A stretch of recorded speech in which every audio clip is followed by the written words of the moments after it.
So welcome to this bird's eye view of Farnham. We are going from the north to the south. That's why I've turned the map upside down. And I'm on the A287. I'm just heading down the hill. And if you follow my finger here, you'll see we're going down past the castle and then going to basically go across the river, going to the Maltings and then come back up via Sainsbury's. First stop is the Farnham Cricket Ground and the golf course area around here.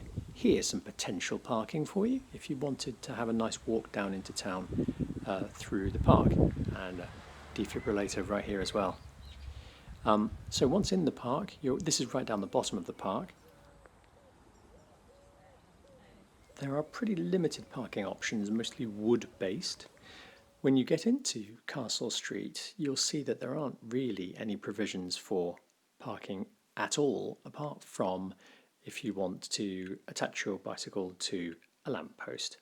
Some cyclists take to the pavement, as you can see, because the roads are becoming more dangerous again. So we headed down Castle Street and turned right, and then there's all these railings that you can just about get enough space to park, but the potted plants make it a bit tricky. Okay, so after the borough, we're looking at West Street now. You see a few railings there, not much space though. Down Downing Street, we're going to take it turning to the right. You've got these strange unbike-friendly bollards, and you can't really park anywhere around there or near the railings of the church there, but you can park on occasional posts here and there. Wagon yard, no provision at all for bicycles as yet, but as you go just outside it and head towards the Maltings,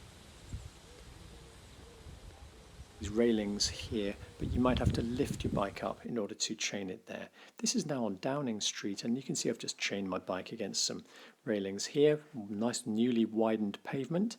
On the left you've got the central car park, and we're now going to look back on Downing Street toward Wagon Yard, and you can see the railings on both sides, all the cafes and stuff, good place to park. And here we are in the central car park, where there are some bike stands. There's provision for, there's 4 Sheffield stands, which is good. And I spoke to a lovely lady here who was just unlocking her bike, and she said that she'd appreciate some more bike stands in the Line and Lamb Yard and somewhere near Elphix.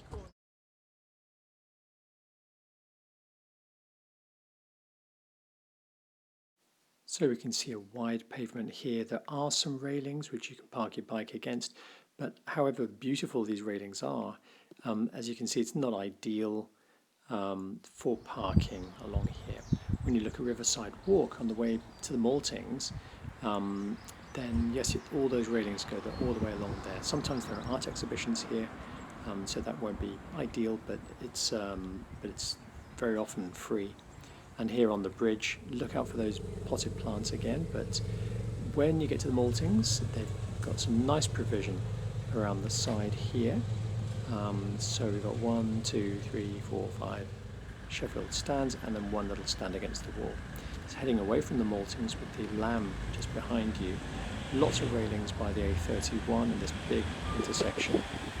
When you go up the hill towards the station, there isn't much parking provision there. Those potted plants make it rather tricky, and there's not much space on the pavement as yet.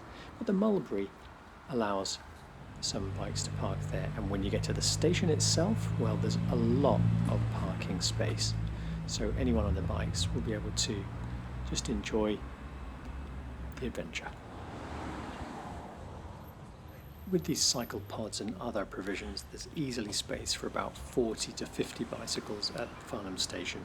Let's go back over the level crossing and head down towards Sainsbury's, where you will find no bicycle provision at all as yet.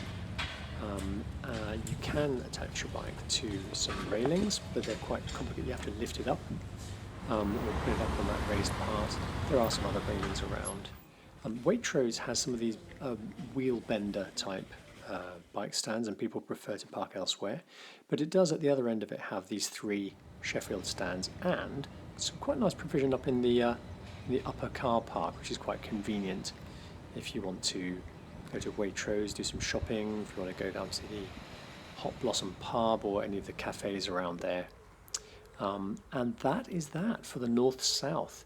Our next foray will be looking at Farnham from west to east, and that is for another day.